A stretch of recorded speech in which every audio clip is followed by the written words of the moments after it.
बिस्मिल्लाहिर्रहमानिर्रहीम। अस्सलामुअलैकुम, welcome to my channel Haseena beauty tips. I am doctor Manoor और मेरे चैनल पर आपको बहुत कुछ मिलेगा, like beauty tips, health tips और बहुत सारे वसाइल। मेरे चैनल को सब्सक्राइब करने का तरीका ये है कि आपको यूट्यूब पर आना होगा, यूट्यूब पर सर्च करना होगा हसीना ब्यूटी टिप्स। इस तरह से मेरा चैनल ओपन होगा और साइड में सब्सक्राइब का बटन दिया गया है, वहाँ आपको क्लिक करना होगा। जैसे ही आप उस पर क्लिक करेंगे तो यहाँ एक फोल्डर ओपन हो जाएगा और उस पर आपको ओके करना होगा। ओके पर क्लिक करेंगे तो यहाँ बेल आइकन्स बना हुआ आएगा और बेल आइकन्स पर क्लिक करेंगे तो एक और फोल्डर ओपन हो जाएगा और उस पर आपको ऑल लिखकर सेव करना होगा। इस तरह से मेरी हर वीडियो का नोटिफिकेशन आपको शुरू में ही मिल जाएगा और मेरी हर न्यू वीडियो आपको देखने को मिल जाएंगी।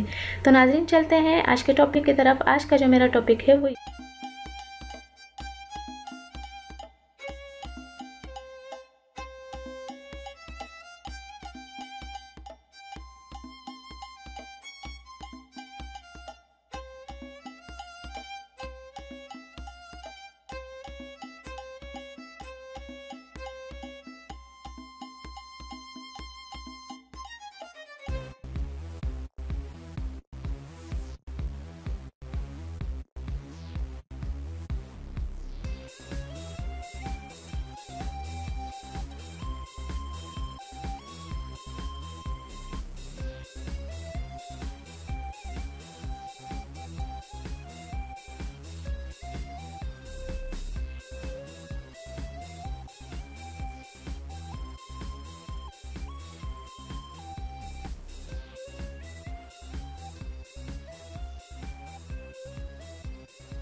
तो नाज़रीन, मेरी वीडियो को देखने का बहुत बहुत शुक्रिया।